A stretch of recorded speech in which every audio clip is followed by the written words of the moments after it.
Buenas tardes, vamos a seguir con las charlas dispuestas por la Procuración General de la Provincia y la Fundación Cintia Fernández, a quienes debo agradecer en la cabeza del señor Procurador General, el doctor Abel Cornejo, por permitirme expresarme a través de este medio y capacitar en relación a la temática de los femicidios, y a la Fundación Cintia Fernández, en cabeza de la señora Ana Fernández, y de la doctora Gabriela Rodríguez por la convocatoria.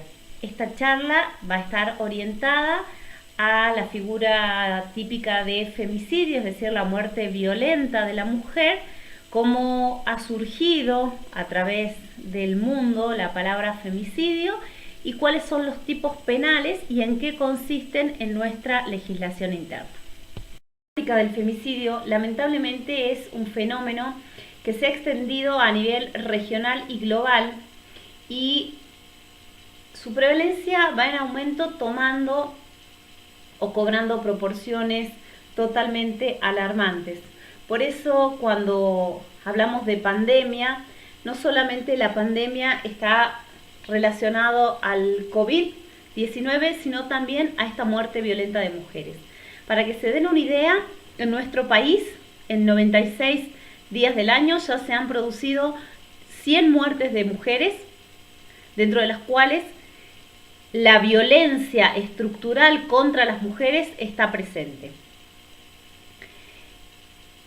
Estos femicidios siempre importan un homicidio.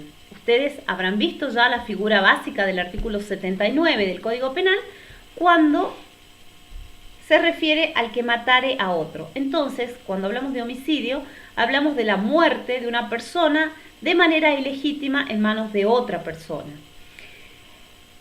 Por eso que no todo homicidio de mujeres va a ser encuadrado dentro de los femicidios. Y solamente vamos a hablar de femicidios, en primer lugar, cuando se den los tipos penales del artículo 80 en sus 4 incisos, pero también cuando, verificándose la muerte de una mujer y poniéndonos, como dijo la doctora Rodríguez, los anteojos de la perspectiva de género, podamos correr ese velo y vislumbrar la violencia estructural de las mujeres, la discriminación hacia las mujeres, la relación de desigualdad y la relación de poder de los hombres hacia las mujeres. Es allí donde vamos a enmarcar la figura del femicidio.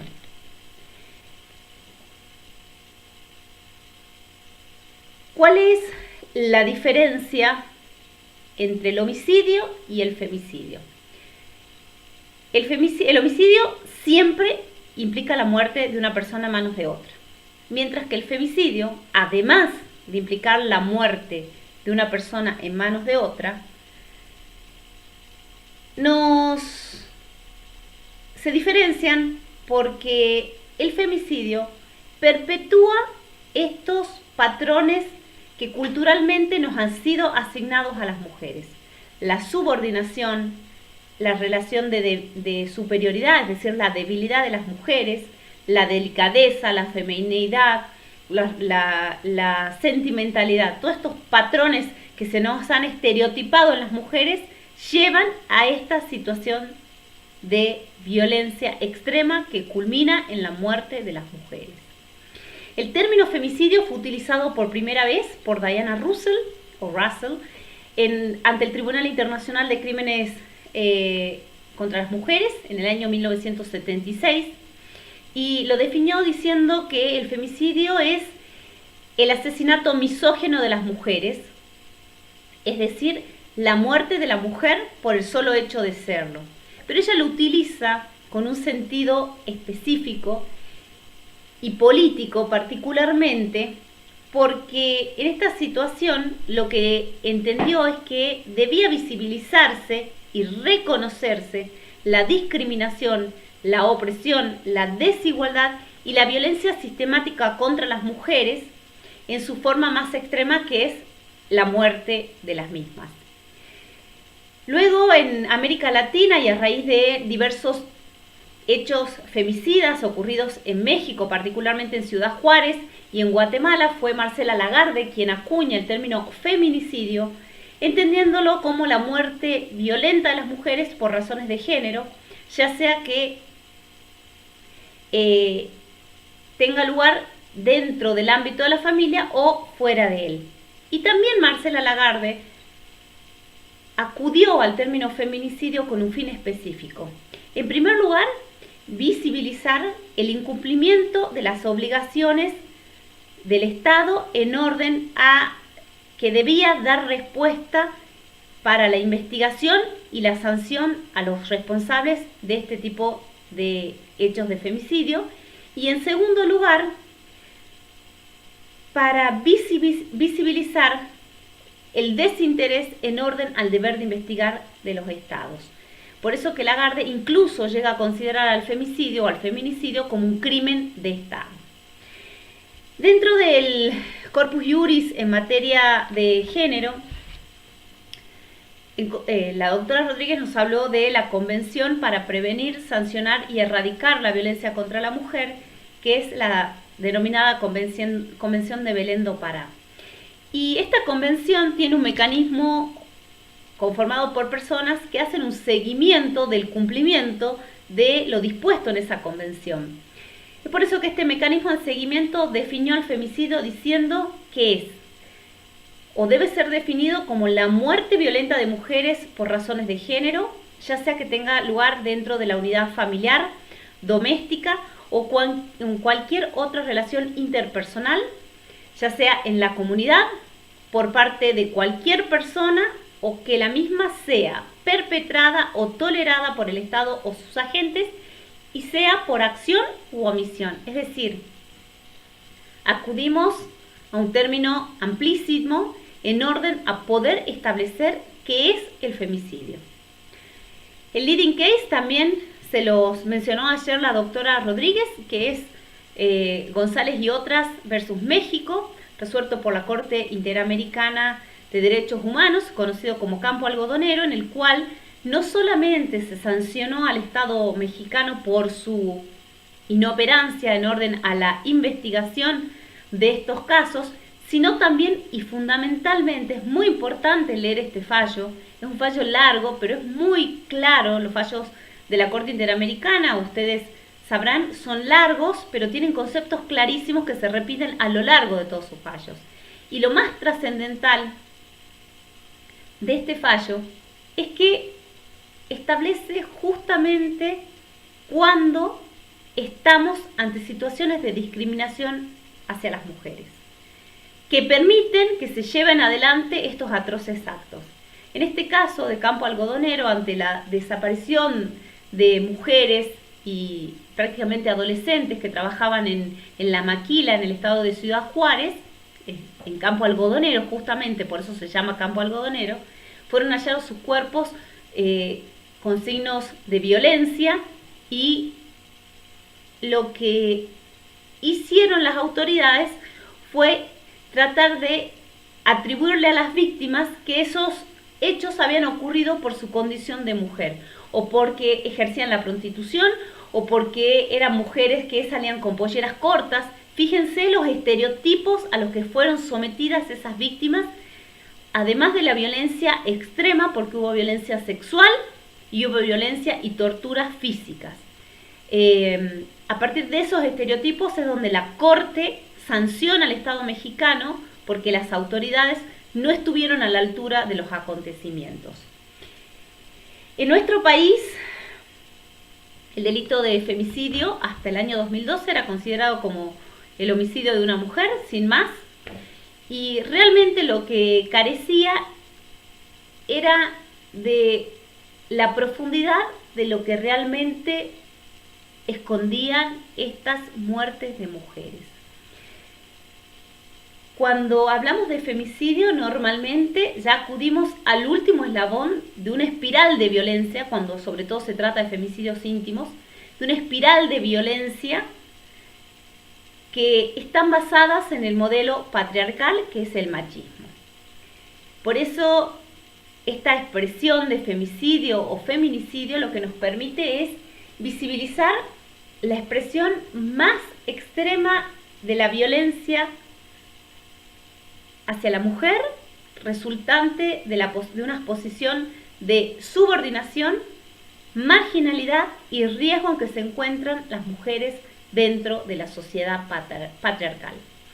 Es así que en el año 2010, y a raíz de una muerte de una mujer, Wanda Tadei, la que fue rociada con alcohol y luego prendida a fuego por su concubino en ese momento, el músico Vázquez,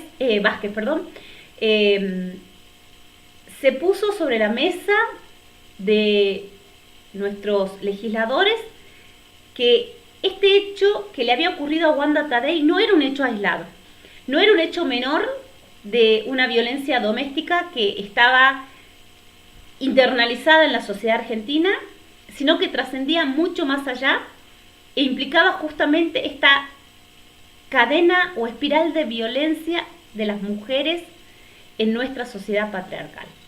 Y es a partir de allí que se presentaron los proyectos de ley para la reforma del artículo 80 del Código Penal a través de 4 incisos que legislan puntualmente cada una de las situaciones en las que podríamos encontrarnos ante un femicidio.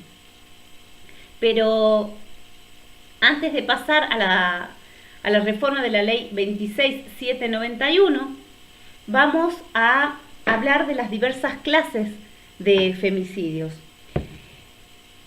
Cuando hablamos de femicidios, vamos a hablar del femicidio típico, o al que todos creemos que es el femicidio típico, que es el femicidio íntimo. El femicidio íntimo es aquel cometido por el esposo o por la pareja sentimental de la víctima, sea actual o sea una pareja anterior. Y en estos casos se engloban todos aquellos homicidios cometidos por un hombre contra una víctima mujer con la cual en el momento del hecho o en un momento previo, puede ser inmediatamente previo o puede haber sido una pareja de años atrás, la víctima tenía alguna relación, ya sea de matrimonio, una relación análoga al matrimonio, un noviazgo, o también el inciso primero nos habla del femicidio familiar, una relación de parentesco, ya sea por una relación de parentesco por consanguinidad. En estos casos, el gran problema es que aproximadamente el 35% de los femicidios ocurren dentro del ámbito, a nivel mundial, dentro del ámbito de los femicidios íntimos, es decir, son cometidos por un compañero de la víctima. Y el gran problema que producen estos femicidios íntimos son los efectos colaterales, sobre todo cuando hay hijos, porque el efecto es múltiple. Por un lado, los hijos se quedan sin su madre, son tildados de los hijos del femicida y también pierden a su padre y deben cargar con esa muerte de su madre en manos de su padre. Estos son los efectos colaterales de los delitos y existen leyes en nuestro país tendientes a proteger estas situaciones de niños y niñas. La llamada Ley Brisa, si ustedes la buscan, establece que el Estado tiene obligación a una compensación económica y a permitirles que estos niños crezcan en un ambiente sano, tanto desde el punto de vista físico como psicológico. El segundo tipo de femicidios es el llamado femicidio sexual. En este caso se puede dar dentro del ámbito vincular o no y pueden ser cometidos por personas conocidas de las víctimas como personas totalmente desconocidas, es decir, una persona de la calle que no conoce a la víctima, pero para llevar adelante su satisfacción sexual, mata a la mujer porque la considera una cosa. Otro tipo de femicidios que no ocurren en nuestro continente, sino que se da en Medio Oriente y Asia Meridional, pero que debemos saber porque esta es una realidad y vuelvo a decir, es una pandemia, son los llamados femicidios en nombres del honor. Estos femicidios en nombres del honor se producen cuando hay una muerte de una mujer o de una niña en manos de un miembro de la familia por razones que están vinculadas a una transgresión sexual. Ya sea porque esa mujer o esa niña fue adúltera, tuvo relaciones sexuales o un embarazo extramatrimonial, o bien incluso por haber sido violada. Fíjense la gravedad de esto, ¿no? Una niña o una mujer violada o haber tenido una relación extramatrimonial, se produce un femicidio porque la mujer no tenía derecho a esa situación. Durante el transcurso de cada año aproximadamente hay 5.000 asesinatos en nombres del honor. Y normalmente se producen vejaciones en el cuerpo de la mujer, son apuñalados. Los medios de comisión son realmente tendientes a hacerla sufrir para que se entienda que ese tipo de hechos no deben ser cometidos. Otro de los femicidios son los femicidios relacionados con la dote. Los femicidios relacionados con la dote son prácticas culturales que se encuentran en la India fundamentalmente, y en estos supuestos se produce la muerte de la mujer en manos de la familia por afinidad, es decir, de la familia del marido, por problemas relacionados con la dote. Cada año, aproximadamente entre el año 2012 y el año 2015, hubo 25.000 asesinatos por la dote. ¿Quién es la persona que resulta ser responsable de esa dote incumplida, de esa dote insatisfecha? La mujer. Otro de los tipos de femicidios son los llamados femicidios en el marco de la criminalidad organizada.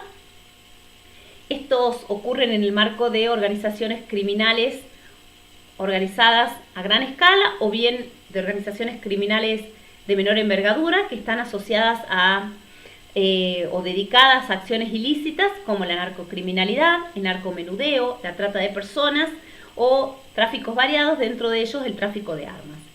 Estos homicidios de mujeres en el marco de la criminalidad organizada suelen suceder como producto de la venganza entre las bandas, porque existe un escaso valor asignado a la vida de las mujeres, o porque se entiende que hubo una desviación de la mujer en orden a los estereotipos que se espera que debe cumplir en cuanto a su conducta como mujer.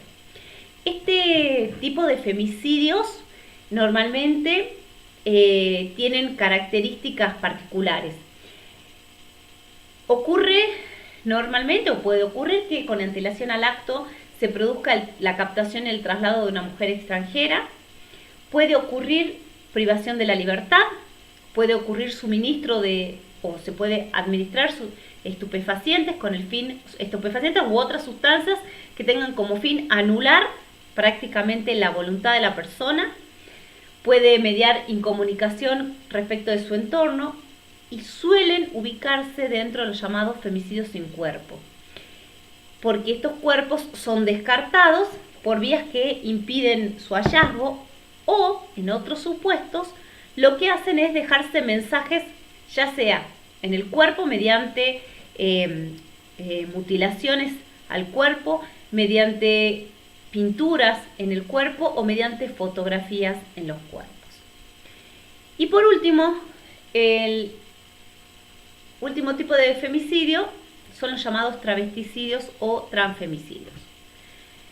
Sabemos que las personas que pertenecen al colectivo trans construyen su identidad de género de una forma tal que no se condice con los criterios sociales y culturales que son considerados tradicionales como femeninos y masculinos, sino que lo que hacen es impugnar la coherencia normativa entre el sexo genital y el género.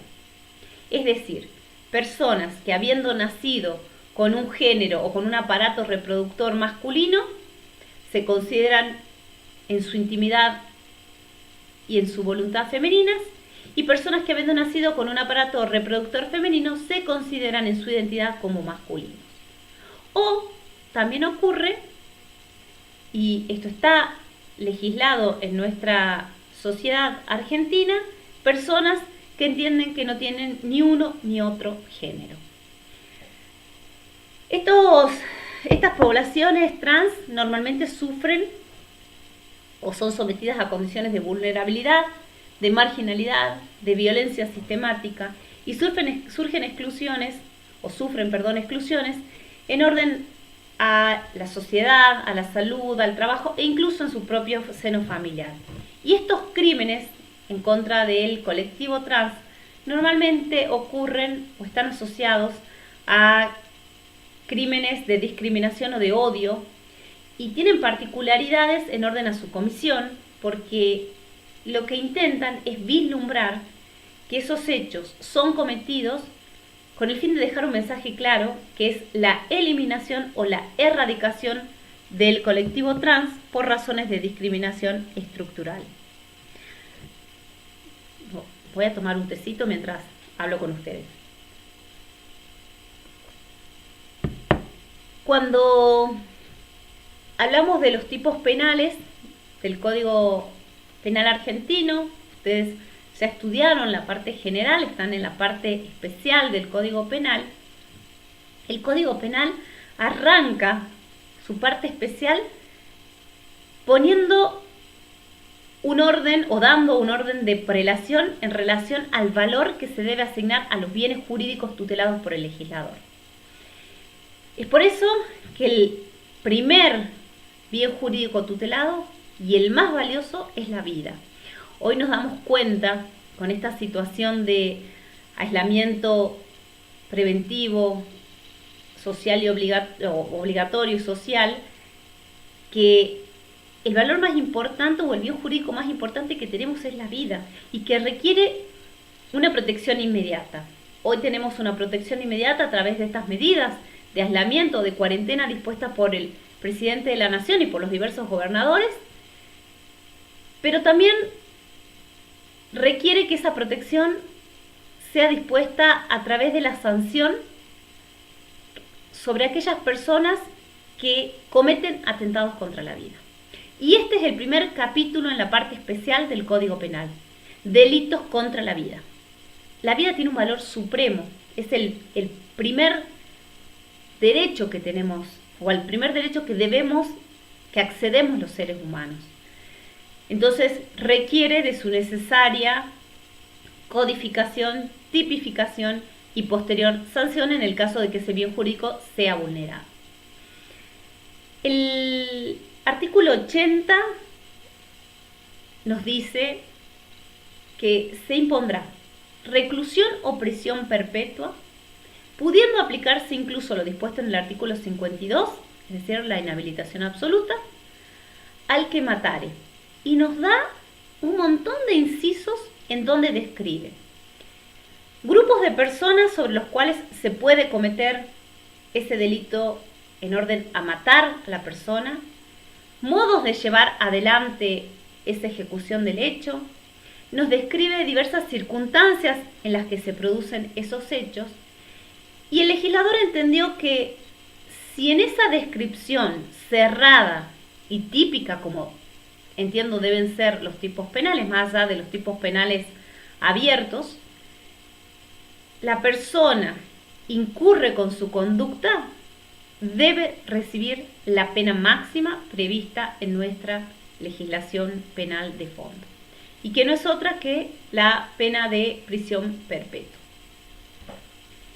Vamos a ver cuáles son las reformas de la ley 26.791. La primera de ellas fue la del inciso primero. El inciso primero, en su anterior redacción, refería a quien matare a su ascendiente, descendiente o cónyuge sabiendo que lo son. Es decir, requería una especificidad en orden al sujeto pasivo. En orden al sujeto pasivo, porque requería que el autor del hecho supiera que estaba matando a su ascendiente, a su descendiente o a su cónyuge. Si no sabía que alguna de estas personas revestían esta condición, entonces no se podía aplicar el tipo penal del inciso primero. Por eso requería un dolo específico.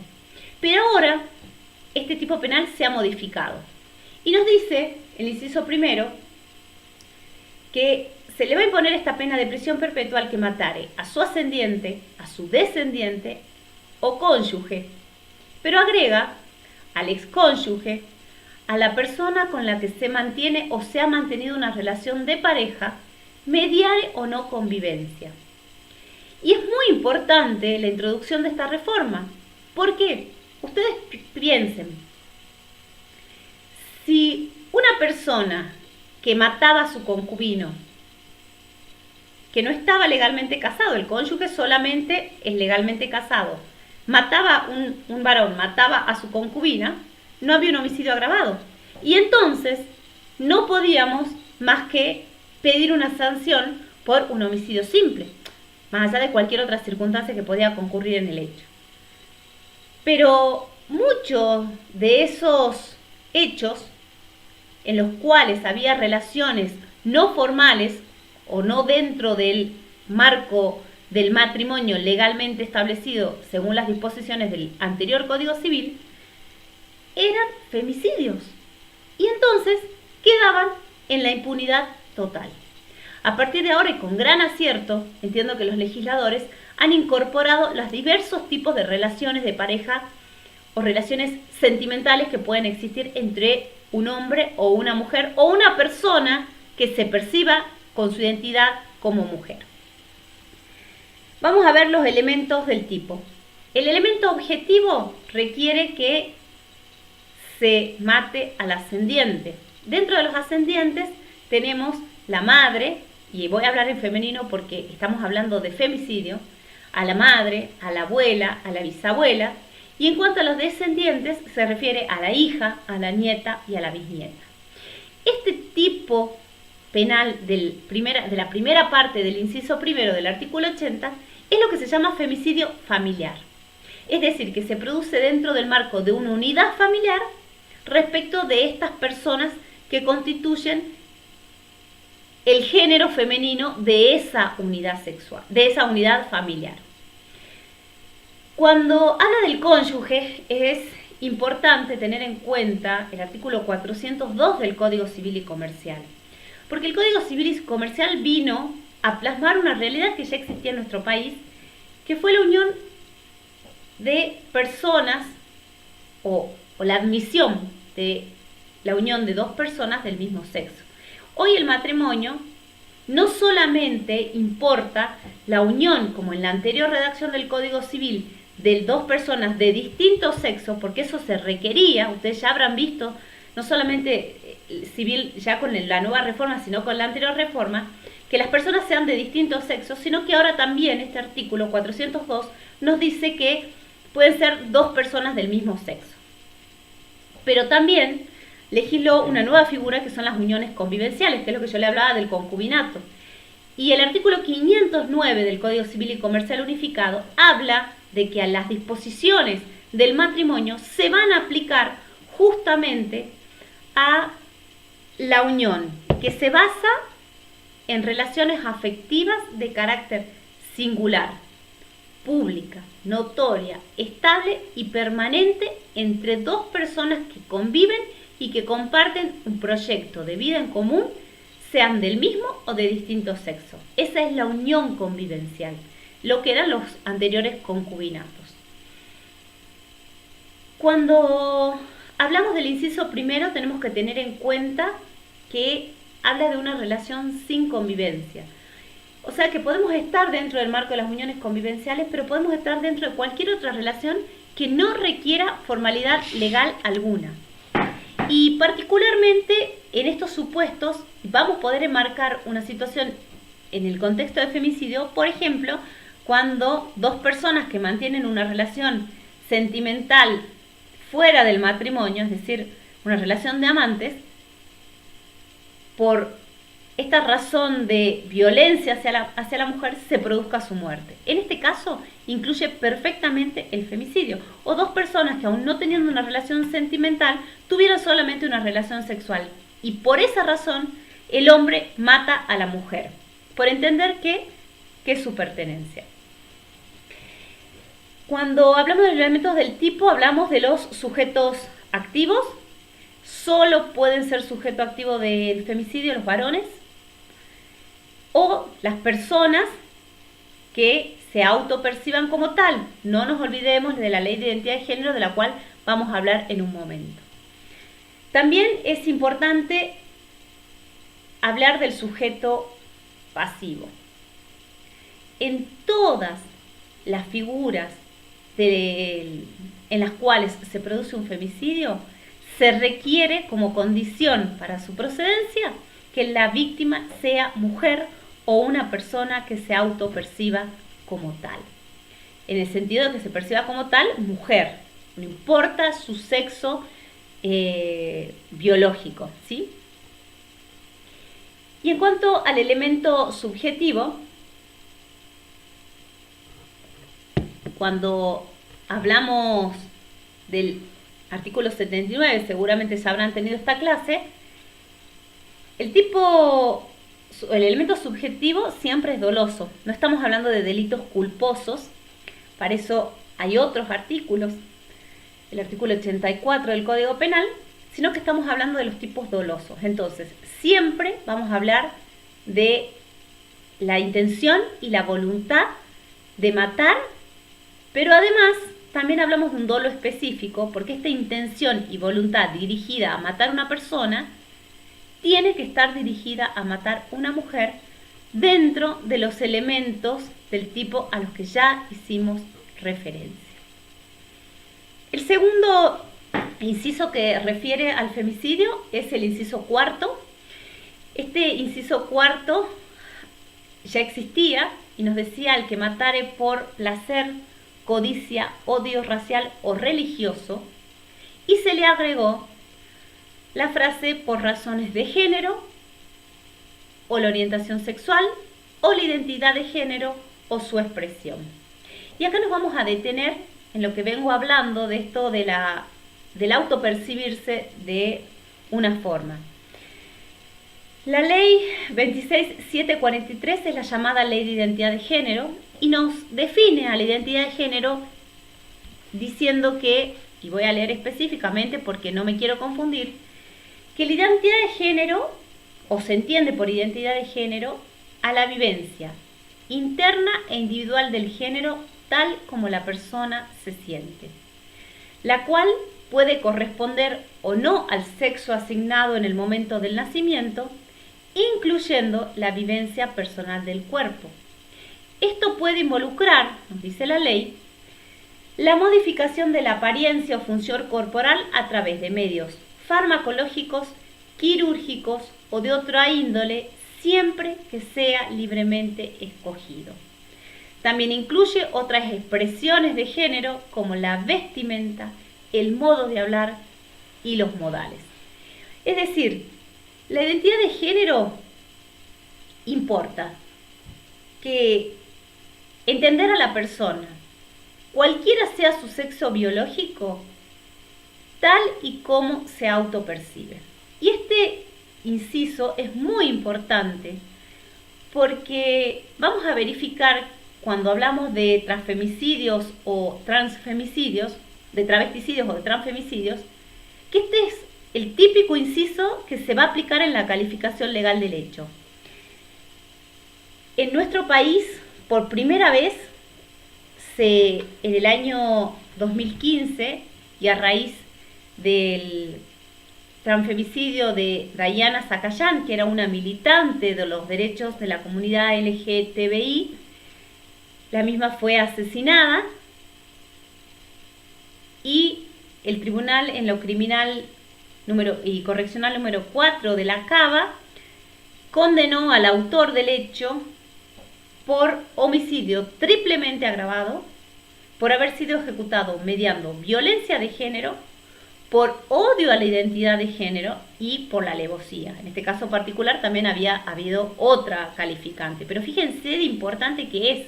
Fue el primer caso en nuestro país en donde se condenó a una persona que mató a una persona que se autopercibía como mujer por odio a la identidad de género. Es decir, prácticamente el autor entendió que esta persona, Diana Zacayán, no tenía derecho a autopercibirse como mujer.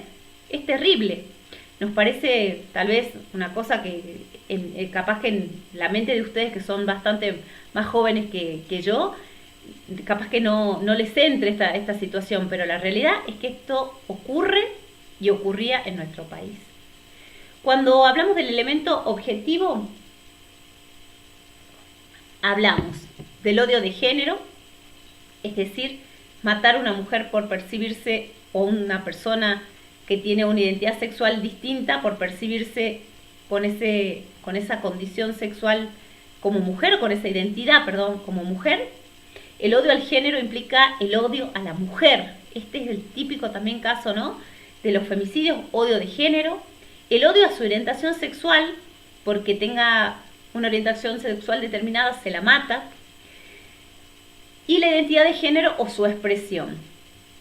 Esta ley de identidad de género no solo permite que la persona que se autoperciba con una determinada identidad de género sea reconocida en sus derechos frente a la sociedad y frente a ella misma, sino también algo que es trascendente, que es permitirle cambiar su identidad en el documento de identidad, en sus documentos que debe presentar ante las distintas autoridades. Es un avance importante en nuestro país. En cuanto al sujeto pasivo, el sujeto pasivo es muy particular y requiere una calidad en ese sujeto, porque la protección particular de este artículo o de este inciso está dirigida a los colectivos que son atacados por alguna de las siguientes razones. El género. El género es una construcción social, ya venimos hablando de esta situación, y se ha establecido que el término género se refiere a la identidad, a la función, a los atributos construidos socialmente de la mujer y del varón y al significado social y cultural que se le atribuyen a esas diferencias biológicas. Eso es el género. La mujer es mujer por estas características, el hombre es hombre por estas características. Otro de los elementos que requieren el sujeto pasivo es la orientación, que el sujeto pasivo tenga una intención de matar por la orientación sexual. Y ya dijimos que la orientación sexual de la persona es independiente del sexo biológico y de su identidad de género. La tercera expresión que requiere en la intención del sujeto pasivo es que este mate por la expresión de género. Y la expresión de género es la manifestación externa del género de esa persona.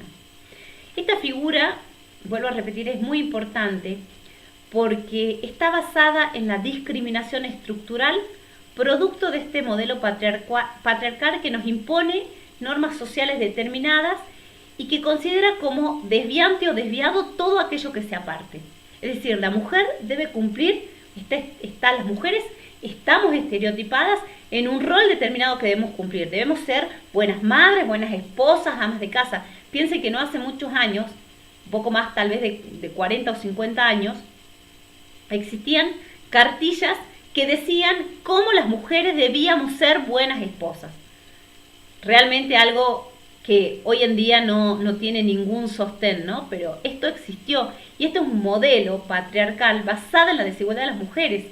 Si ustedes les interesa indagar, llegamos al punto de que, de acuerdo a los informes del Banco Mundial, las mujeres ganamos un 35% menos de los hombres en los mismos puestos de trabajo y por la misma cantidad de horas de trabajo. Fíjense si no es un modelo estructural que hay que cambiarlo.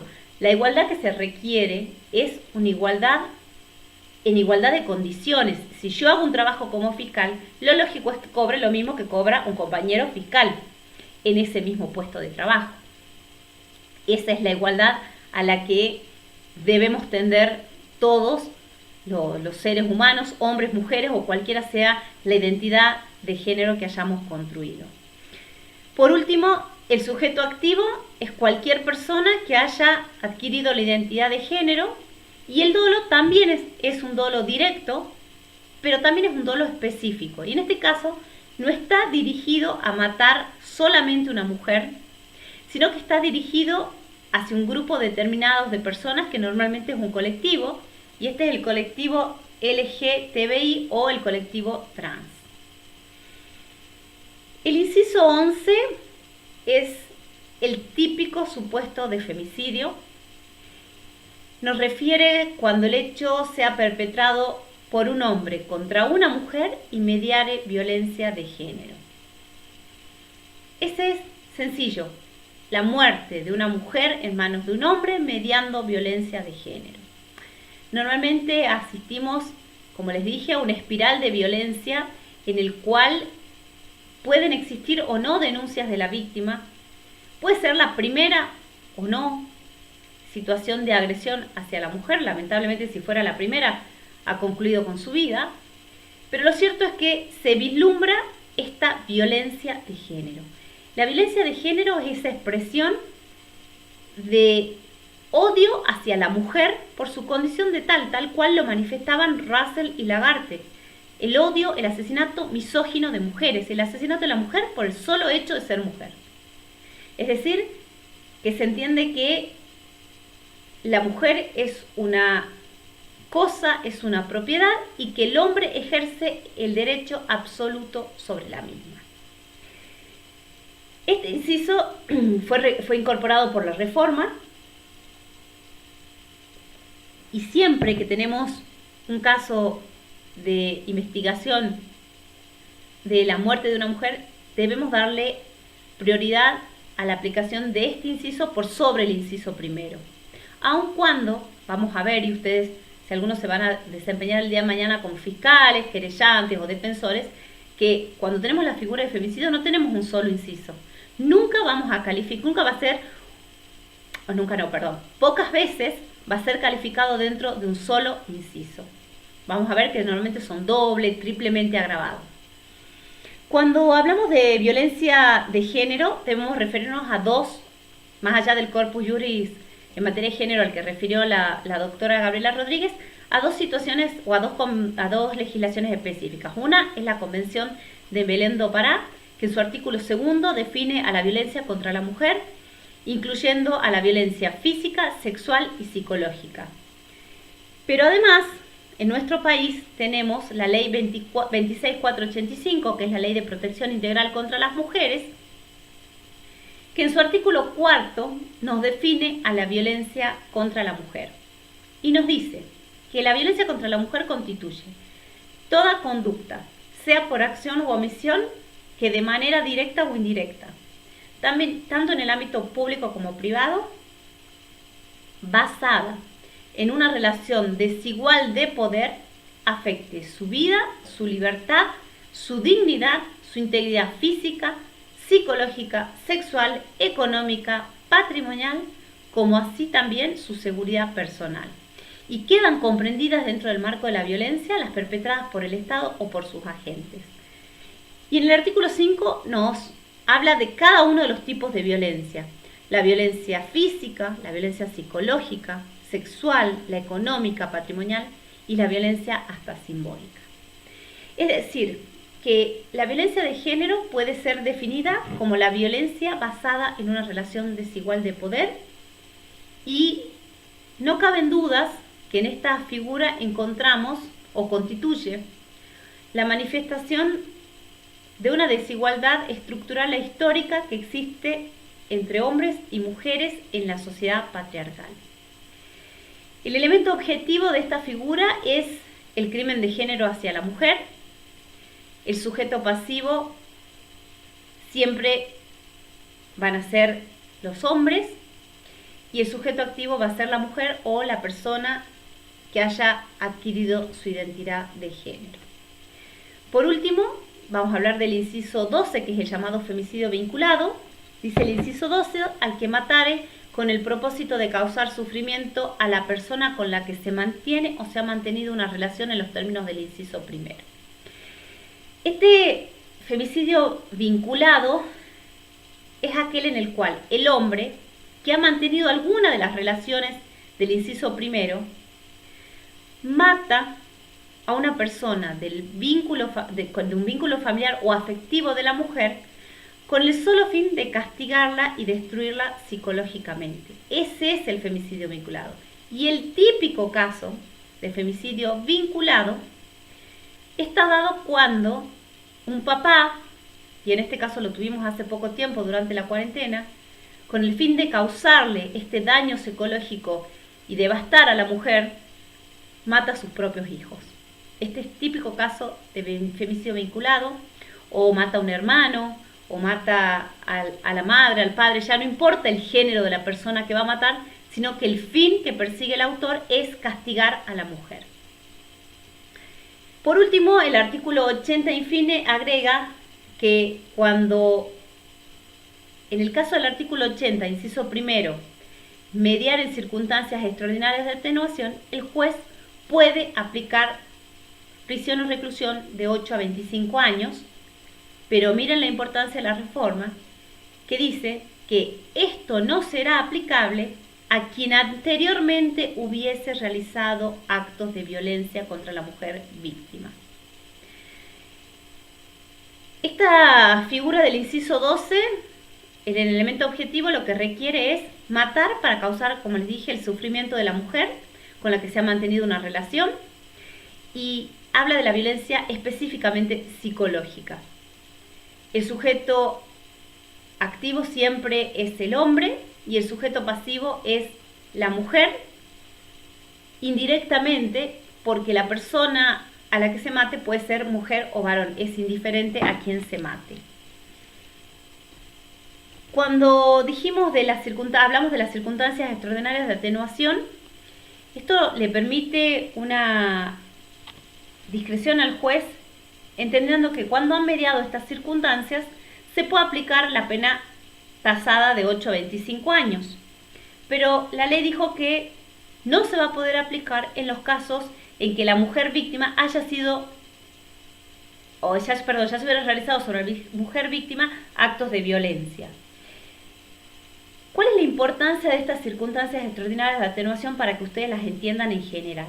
No están definidas en la ley. La ley no nos dice cuáles son las circunstancias extraordinarias de atenuación, pero sí tienen que ver con el reproche penal hacia la culpabilidad del autor. Es decir, cuando nosotros reprochamos la culpabilidad del autor, entendemos que el hecho que llevó adelante no es merecedor de una pena tan grave como la pena máxima establecida en nuestro Código Penal, que es la prisión perpetua. Entonces, cuando han mediado determinadas circunstancias, el juez puede morigerar esa pena teniendo en cuenta la culpabilidad del autor.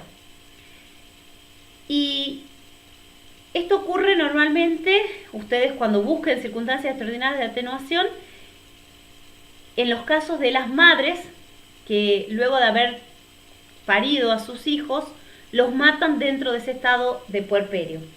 En estos casos, la jurisprudencia normalmente se ha volcado en entender que las mujeres no están en condiciones de entender todos los cambios que vienen sucediendo en su mente y en su psiquis luego de tener un hijo. Son casos en los que hay que estar en el lugar del juez. Me ha tocado participar en un caso de un homicidio de esta naturaleza y la verdad que obviamente como fiscal entendí que correspondía aplicarle prisión perpetua. Sin embargo, la pena que se le aplicó fue de 12 años de prisión, porque los jueces entendieron que la condición de vulnerabilidad de la mujer, la discriminación estructural, estamos hablando de una mujer de una localidad muy chica acá en nuestra provincia, hacían procedente, además de que lamentablemente el hijo no era parte del núcleo familiar conformado, hacían que esta mujer, o justificaban que esta mujer mereciera una menor pena para esconder esa situación. ¿Y por qué es importante la exclusión de las circunstancias extraordinarias de detonación? Porque a través de los diversos casos se ha visto cómo, amparándose en estas circunstancias extraordinarias de atenuación, se han utilizado conceptos como, por ejemplo, los celos, el crimen pasional, una relación tormentosa, que son utilizados para disimular los femicidios, intentando atenuar la responsabilidad del agresor y trasladando la responsabilidad final hacia la víctima, quien es la que le ha provocado esa locura, esos celos o ese enojo que desencadenó la acción.